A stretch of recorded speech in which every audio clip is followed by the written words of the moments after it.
momentos, amados irmãos do Senhor. Abra comigo as suas escrituras sagradas no livro capítulo 18. Jeremias, capítulo 18. Desde já eu agradeço a Deus por essa oportunidade. Agradeço ao irmão Galber por essa honra, estar podendo conhecer mais irmãos em Deus em Cristo. Abençoe a vida de cada um de vocês. Para quem não me conhece, sou de Queimados, Baixada Fluminense, Rio de Janeiro. Congrego na Igreja Assembleia de Deus na Palavra. Sou pastoreado pelo pastor Elomar, pela pastora Raquel. E debaixo da bênção dos meus pastores, venho dando continuidade à obra do Senhor, a qual o Senhor me designado. Eu tenho sido muito grato por isso. Cada vez mais agradeço. Jeremias, capítulo 18, diz assim: palavra que veio a Jeremias da parte do Senhor, dizendo: levanta-te e desce à casa do oleiro, e lá eu te farei ouvir as minhas palavras. 3. Então eu desci à casa do oleiro, e eis que ele realizou um trabalho nas rodas. O vaso que ele fez de barro estava desfigurado na mão do oleiro. Então fez dele novamente outro vaso, como pareceu bem ao oleiro fazer. Então a palavra do Senhor veio a mim dizendo: ó casa de Israel, não posso não fazer convosco como este oleiro, diz o Senhor. Eis que como o barro está na mão do oleiro, assim estáis vós em minha mão, ó casa de Israel. Amados, no capítulo 1, a gente vê a chamada de Jeremias. Deus chamando Jeremias para o ministério profético. Jeremias diz para o Senhor, para ele seria um pouco impossível, talvez improvável, pelo fato dele ser menino, pelo fato dele não saber falar. Jeremias, mesmo sendo jovem, sabia que o ministério profético não era para pessoas despreparadas. Naqueles tempos, ninguém queria ser profeta. Ser profeta nos tempos antigos era doloroso por duas questões. Primeiro, Deus levantava o profeta para profetizar contra a nação de Israel e o povo não dava ouvidos à palavra do Senhor. Segundo, o profeta pregava aquilo em que o Senhor ordenava. O que o Senhor mandava é o que ele pregava, não o que ele queria, nem tampouco o que Israel gostaria de ouvir. Hoje em dia, a gente vê um monte de profeta. É profeta Pix, é profeta revelador de CPF, e devemos tomar muito cuidado com isso. Por quê? Porque existem 3 tipos de profecias. Primeiro, a profecia que vem de Deus. Segundo, a profecia que vem do homem, que é da carne. E terceiro, a profecia que é do diabo. Mateus capítulo 7, versículo 15, Jesus diz: acautelai-vos, porém, dos falsos profetas que vêm até vós vestidos como ovelhas, mas interiormente são lobos devoradores. Era João capítulo 1, versículo 1. João escreve: amados, não creais a todo o espírito, mas provai se os espíritos são de Deus, porque já muitos falsos profetas se têm levantado no mundo. Muitos profetas hoje querem fama. Muitos profetas hoje querem seguidor no Instagram. Muitos profetas hoje não querem pregar mensagem de exortação, pelo simples fato, porque eles sabem que a mensagem de exortação muitas vezes esvazia a igreja, e eles não querem perder o dízimo, eles não querem perder a oferta. Por isso, preferem passar a mão por cima do pecado. Hoje a gente vê a igreja aderindo, agregando o homem com o seu pecado, agregando, permitindo o homem subir no altar, pregando em pecado. Profeta que é profeta não prega mensagem que venha a massagear o nosso ego. Profeta que é profeta abre as escrituras sagradas e prega o que o Espírito Santo de Deus manda. João capítulo 8, versículo 32 diz: e conhecereis a verdade, e a verdade vos libertará. É a palavra que nos liberta, é a palavra que nos livra, é a palavra que nos lava, nos edifica, é a palavra que nos leva para perto do Senhor. Como eu falei no início da desenvoltura dessa introdução, ser profeta naquele tempo era doloroso. Jeremias pregou 40 anos e ninguém se converteu. Não é que as mensagens que Jeremias pregava era mensagem ruim, não, porque a mensagem que Deus estava mandando Jeremias pregar para o povo era mensagem mandando o povo se arrepender dos seus pecados. Só que o povo não queria dar ouvidos às mensagens a qual o Senhor havia destinado ao profeta direcionar para eles. É por esse motivo que o povo gostava de ouvir mensagens que eram do agrado deles. Hoje em dia não está diferente. Quem é ministro do Evangelho sabe. Hoje, se a gente não entra na igreja liberando palavra de porta de emprego, se a gente não entra na igreja liberando chave de carro, se a gente não entra na igreja liberando chave de casa, as pessoas já não querem mais ouvir a palavra. E por conta disso, muitos pregadores estão abandonando o evangelho da verdade para utilizar o evangelho liberal, um evangelho onde não há arrependimento de quem o escuta. Estão banalizando as escrituras sagradas. Hoje em dia o pregador prega, e se a igreja não der glória a Deus, ele faz biquinho. Eu não sei aí onde vocês moram, mas aqui no Rio de Janeiro os profetas estão tomando desse elo. Diz que se a igreja não der glória a Deus, ele pega, faz biquinho e diz que a igreja não gostou da mensagem dele. Há pouco tempo, darei como testemunho rapidamente, o meu tio congregava em uma igreja e o pastor estava pregando e meu tio prestando atenção na mensagem. Certa vez o pastor fez uma reunião e perguntou para a esposa do meu tio: por que eu prego e o Sérgio não dá glória a Deus? Espera aí, o glória a Deus é voluntariamente ou devemos glorificar ao homem por ele estar pregando? A instrução do pregador é ele abrir as escrituras e transmitir para o público aquilo que Deus está ordenando. As pessoas hoje querem estar escutando, glória a Deus, aleluia, querem estar rodando, sapateando. Hoje as pessoas estão negligenciando as escrituras sagradas. Hoje todo mundo quer ser profeta, mas ninguém quer pagar preço. Jeremias pregava e o povo não dava ouvidos. E Jeremias chorava ao Senhor, dizendo: Senhor, porque o Senhor me manda falar palavras tão duras. Jeremias pagava preço por aquele povo. Jeremias derramava lágrimas por aquele povo. Coisas que hoje não vemos mais. Pastores chorando pelas suas ovelhas. Hoje em dia o irmão se desvia e o pastor sequer vai atrás do irmão para saber o que está acontecendo. Talvez vocês pensem, mas a distância do pastor para a casa do irmão é a mesma distância da casa do irmão para a casa do pastor. Irmãos, entenda, eu trabalho no meio do público e eu sei quantas pessoas não têm força para se manter firme no evangelho. E nós somos o que Jesus diz: pregar o evangelho até os confins da terra. O problema é que nós queremos ficar presos às quatro paredes, pregando para quem ali já conhece da palavra de Deus. Nós devemos sair, devemos evangelizar. Olha quanto tempo a gente não vê um evangelismo nas ruas. As pessoas estão se apegando a ficar preso em templo, sendo que quando Jesus disse: ficai em Jerusalém, ele disse: até. Esse até significa tempo. E ali naquele tempo ali, os discípulos estavam se acomodando, até que Deus levantou um homem para que pudesse perseguir a igreja e poder tirar a igreja do comodismo. Ei, sai do comodismo. A igreja foi feita para pregar o evangelho até os confins da terra. Jeremias pregava e o povo não dava ouvido e ele chorava, pois ele sabia qual era o fim da nação se não desse ouvidos ao que ele estava pregando. Hoje estamos vivendo uma época onde estão achando que o evangelho não é coisa de renúncia. O evangelho é renúncia. Ser profeta é renunciar. Ser profeta é abrir mão das suas próprias vontades.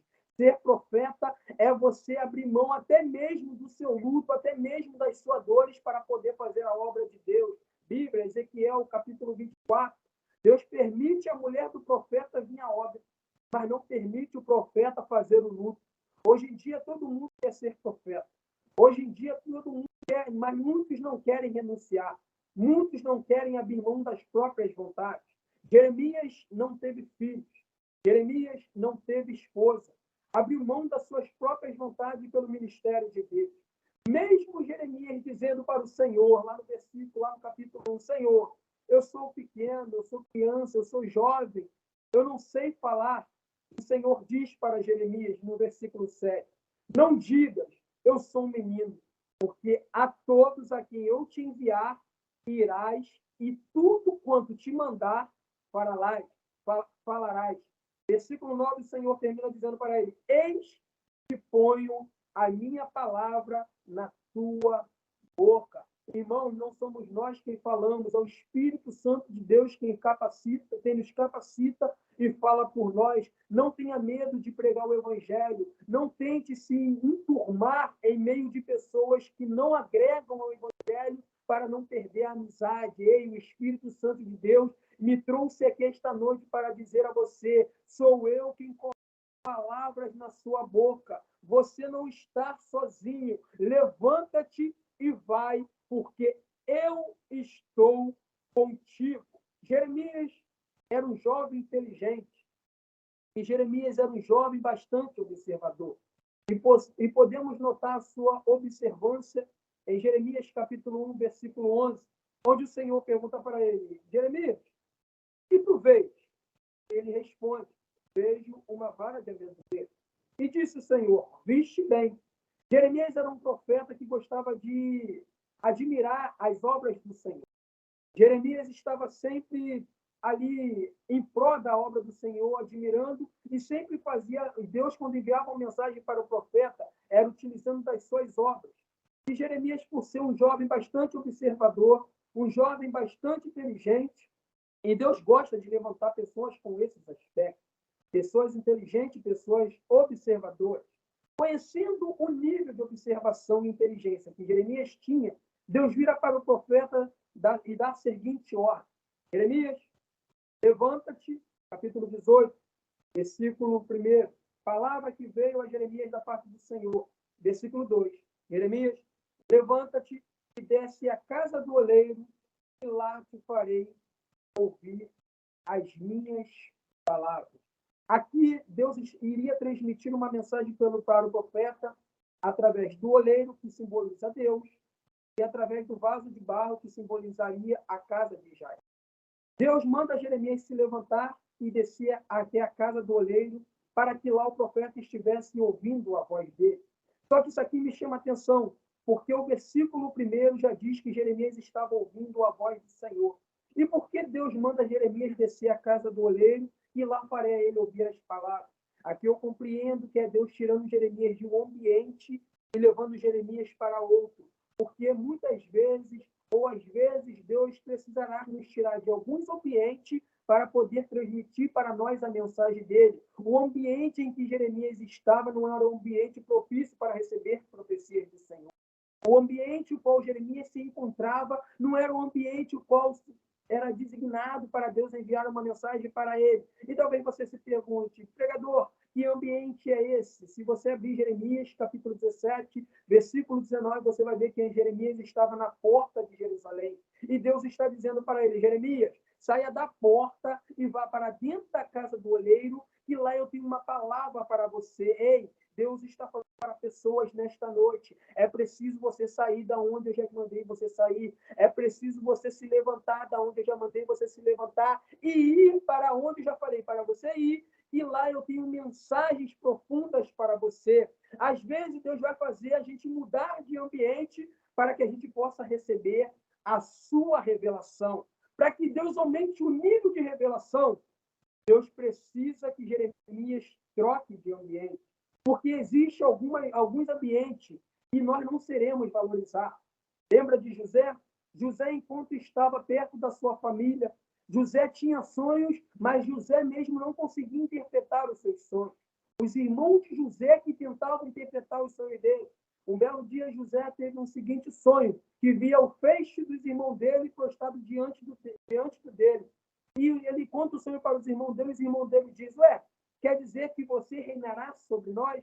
José mesmo não disse nada. Eram os irmãos de José que tentavam interpretar os sonhos de José. E com isso eles estavam tentando anular aquilo que Deus tinha preparado para José. Ei, tem pessoas que vão tentar interpretar o sonho que Deus te deu. Mas entenda, tem sonhos que serão revelados apenas para você. Ainda que pessoas tentem anular aquilo que Deus tem liberado sobre a sua vida, Isso não será possível, porque são sonhos não planejados por mão de homem, mas são sonhos planejados pela mão de Deus. Os irmãos de José tinham obsessão pelo trono de Jacó, mas o trono que Deus tinha para José era bem maior do que aquele que ele poderia imaginar. E o ambiente, como eu disse, que Jeremias estava, não era propício, assim como o ambiente que José também estava, não era propício. Deus precisou tirar José do meio da parentela dele para poder fazer coisas maiores sobre a vida dele.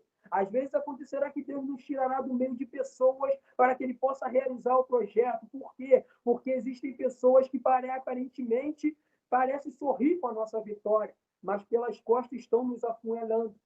Existem pessoas que na nossa frente diz que bom, que maravilha, mas por trás está dizendo ele não vai conseguir. E Deus está dizendo esta noite, eu vou te tirar do meio de pessoas para que você venha poder exercer com excelência aquilo que eu tenho para te dar. E Jeremias continua dizendo, e desci a casa da lei. No momento em que Jeremias desce, isso aqui é impressionante, porque a Bíblia não diz que Jeremias, no momento em que Deus deu a seguinte ordem para ele, Jeremias em nenhum momento reclamou. Deus mandou Jeremias levantar e descer e ele foi. Que é uma chave para a bênção do Senhor ser liberada em sua vida? Obediência. Aquele que não anda em obediência jamais terá as bênçãos do Senhor. Isaías, capítulo 1, versículo 9, o Senhor diz, se me obedecerdes, comerás o melhor fruto desta terra. O problema é que tem profeta que é igual Jonas, prefere andar em desobediência e ainda reclama, Senhor, por que o Senhor não libera as bênçãos sobre a minha vida? E Deus está dizendo esta noite, as bênçãos sobre a sua vida não foi liberada porque você talvez ainda esteja andando em desobediência. O problema é que tem irmãos que, quando estão em desobediência, querem jejuar. O problema é que está em desobediência, querem orar, querem fazer campanha. E Deus manda te fazer a pergunta, igual Samuel fez para Saul: é melhor sacrificar ou obedecer? Obedecer não é melhor do que sacrificar? Não adianta se sacrificar estando em desobediência. Não adianta você querer ter revelações profundas de Deus se você não segue aquilo que Deus já te mandou. Muitas vezes Deus manda você orar, você não ora. Deus manda você pregar, você não prega. Deus manda você louvar, você não louva. Deus manda você dirigir o culto, você não quer dirigir o culto. E ainda quer ter as bênçãos do Senhor. Deus não derrama bênçãos sobre o profeta rebelde. Porque aqueles que estão em rebeldia, mesmo que dormem, como Jonas dorme no barco, em meio ao vendaval, mas terão uma consciência pesada. Mas aqueles que estão em obediência fazem como Jesus, dormem sabendo, mesmo em meio à tempestade, dorme diante da tempestade, sabendo que está fazendo a vontade do Pai. Não seja profeta desobediente. Siga como Jeremias e muitos profetas. Obedeça a palavra do Senhor. E Jeremias vai dizer, e desci à casa do oleiro, e eis que ele, é profundo, porque Jeremias chega na casa do oleiro, primeiramente Jeremias não olha para o vaso. Jeremias não olha para ver o que está acontecendo na igreja. Jeremias se importa primeiro em ver se o olheiro está na igreja. Se você estiver indisposto, perdoe-me. Jeremias primeiro diz que o olheiro, porque Jeremias não se importa com o vaso. Jeremias primeiro olha para o olheiro. Nós devemos primeiro nos importar se Deus está na casa. O problema é que a gente muitas vezes quer rodar. O problema é que a gente muitas vezes quer sapatear, quer falar língua, mas não se importa se o olheiro está na casa. Devemos ser crentes Isaac. Isaac olha para o pai dele, Abraão, e diz, pai, vejo o cutelo, vejo a lenha, mas cadê o cordeiro? Devemos nos preocupar se o cordeiro está na casa. Não importa se tem fogo, se tiver fogo e não tiver o cordeiro, o culto é em vão. Jesus mesmo diz, sem mim, nada podeis fazer. Nós devemos chegar no culto não preocupado com a roupa da irmã. Não devemos nos preocupar como alguém, como a pessoa foi ou como deixou de ir. Devemos nos preocupar se há o cordeiro no culto. Jeremias primeiro vê o olheiro e depois ele vê o vaso. Porque é muito vaso querendo aparecer antes do olheiro. E nós devemos ser crentes como João Batista. Ele cresça e eu diminua. Mas será que você verdadeiramente está disposto a ver Deus crescendo e você diminuir? Porque hoje as pessoas estão atrás de holofote. As pessoas estão atrás de aplausos humanos. Esses dias eu estava na EBD E a irmã diz que a gente muitas vezes queremos aplausos do homem, sendo que o homem quem crucificou Jesus. Eu disse para ela, todos nós crucificamos Jesus. Dependente de aplauso ou não, foram os nossos pecados quem crucificaram ele. E é isso que está acontecendo dentro das igrejas. As pessoas estão se preocupando se o homem está olhando para ela, se o homem está se agradando, mas não está se preocupando se Deus está agradando no ministério dela. E Jeremias diz que o olheiro, quando ele chegou, já estava trabalhando. Jeremias não diz que chegou lá e o olheiro estava lá. Ele diz, e cheguei, o olheiro estava fazendo o seu trabalho sobre as rodas. O olheiro está trabalhando no vaso. Eu estava estudando essa mensagem e eu pude ver, através do estudo, que existem 200 tipos de vaso. Só que desses 200, somente 8 tipos se torna vaso. Irmãos, entenda, nem todo barro é vaso. Quando você vê um barro muito bonzinho, quando você vê um vaso muito bonzinho, certifique-se verdadeiramente esse barro é o barro escolhido do Senhor. E Jeremias diz que chegou lá e o olheiro estava trabalhando. Jeremias diz, e eis que ele estava fazendo a sua obra sobre as rodas. Entenda, Jeremias não precisa esperar, o olheiro não precisa esperar Jeremias descer para que ele comece a trabalhar. Talvez você não esteja vendo, mas o olheiro já está trabalhando. Porque antes de Jeremias descer, o olheiro já estava fazendo o seu trabalho. Salmo de 121 diz, o guarda de Israel não dorme. Ainda que você não esteja vendo, mas Deus está libertando essa pessoa por quem você está orando. Ainda que você ainda não esteja vendo, Deus já abriu essa porta de emprego. Ainda que você não esteja vendo, Deus já liberou sobre a sua vida a palavra de dê continuidade. Ainda que você não esteja olhando, o olheiro já está trabalhando. Aquela busca que você tanto busca, aquela unção, aquele dom, o olheiro já está trabalhando. Porque Deus não precisa que você veja para que ele comece a trabalhar. É preciso que você desça para que você veja o trabalho que o olheiro está fazendo. Jeremias continua. Jeremias capítulo 18, versículo 4. Como o vaso que ele fazia de barro, quebrou-se na mão do olheiro, tornou fazer dele outro vaso, conforme que pareceu bem aos olhos do olheiro fazer. Eu já vi aqui, irmãos, pregando que Deus quebra o vaso. Só que não é isso que o texto diz. O texto diz que o vaso se quebrou na mão. O olheiro jamais quebraria uma obra que ele mesmo começou da forma. O olheiro não é igual a mim e a você, que quando deixamos quebrar algo, jogamos fora. O olheiro não é igual eu e a você, quando um amigo ou conhecido cai, damos as costas para ele.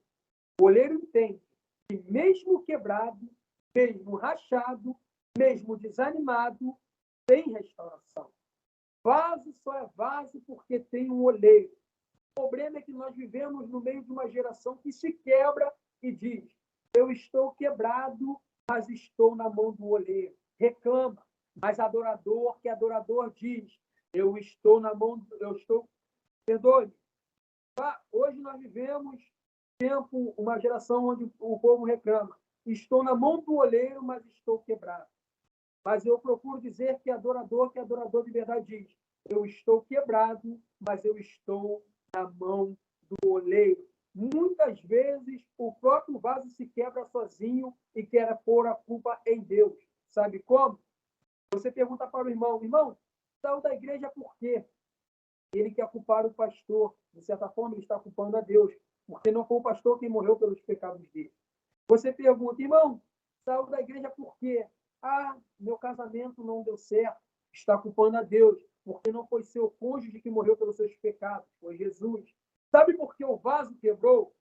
Porque o vaso era um vaso ruim. Não se escandalize, não, mas é uma grande verdade. Tem vaso que se quebra por ser vaso ruim. Sabe como quebra o vaso? Vaso que compra e não paga. Vaso andar com quem não deve andar. Vaso que conversa com quem não deveria conversar. Vaso que acessa sites que não deveria acessar. Vaso que namora com quem não deveria namorar.